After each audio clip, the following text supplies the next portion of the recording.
maybe a little bit personal. Could you share with us your experience as a candidate, as a female or woman candidate? How maybe what have been the positive, Sure. favorite part, Yeah. perhaps the ugly part of that too. Just I will tell you that this has been an amazing experience for me. My first time running in any position politically. I never thought I'd find myself in politics. But I have to tell you, mental health, becoming an advocate, is really what catapulted me into this. But also, I've been studying theology for the last 2 years, where I work at Western Theological Seminary. And when the 2016 election happened, I was trying to make sense of my Christian community. And so I began to learn more and advocate more than just mental health. I began to advocate for our immigrant community, our public education. It seemed like there was always a fire every day I turned on the news, and I needed to fight for my community members. And that's why I'm here. The joy of this has been people giving me hope, people sharing with me that they're happy to be able to go to the polls and have a choice, and that they feel that it's a good choice for them. That makes me feel good. I'm not here to be made feel good, but it does make me feel good. Really, I wanted to go to the polls because I wanted a choice, and there wasn't anybody on the ballot that was on the Democratic side. So I figured if I was just as mad about that, somebody else has to be too. So I was going to vote for myself if I had to. So I signed up, and I've been on this amazing journey, meeting beautiful people, meeting people from all over the place, and different levels of socioeconomic statuses. I've heard some really heart-wrenching stories. I've heard some truths about Christianity that really angered me, and to see how I, as a Christian, how our community can put obstacles in front of people, made me really sad. But it opened my eyes to ways that I can continue that conversation with people in our community to hopefully begin to offer barrier-free services to people. The difficulties I've experienced it is pretty much what women experience on a daily basis. We have to look to the T. I'll be honest, the last year and a half I hadn't worn makeup.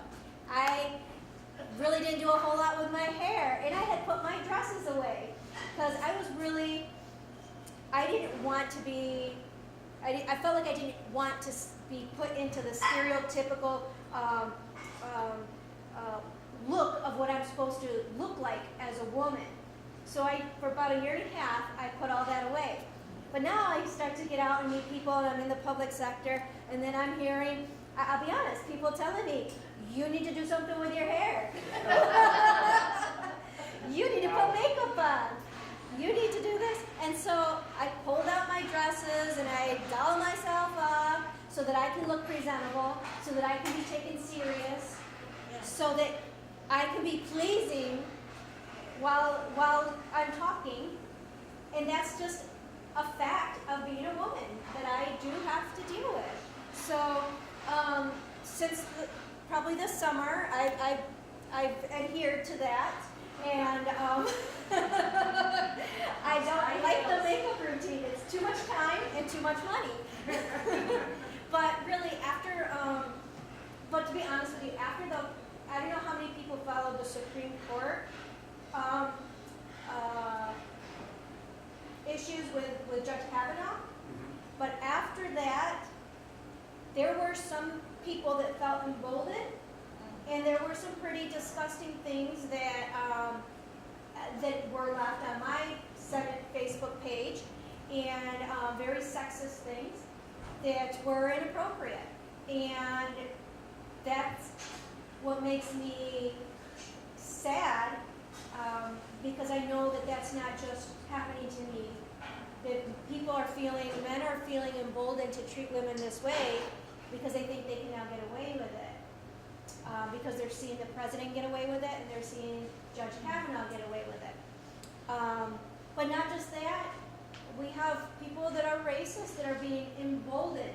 And you hear the rhetoric now about our immigrants, people that are image bearers of God, that are human beings being called terrorists, being called dangerous. Even the Democrats are being called the mob. This is really dangerous rhetoric, and I do believe that we can begin to build our nation back up if we do elect Democrats. I'm not going to say every Democrat is perfect or great, but what I will say is there's so many grassroots Democrats right now, like myself. We're not taking corporate money, and we are running because we believe in something better, and we believe in each other over the corporations, over money, over power, over influence. That's why I believe in the Democratic Party, and I'm seeing across the nation everyday people rising up because they want to make a difference in our community. And so that's why, I want your vote, but I also want to see you help our nation by voting Democrat up and down the ballot.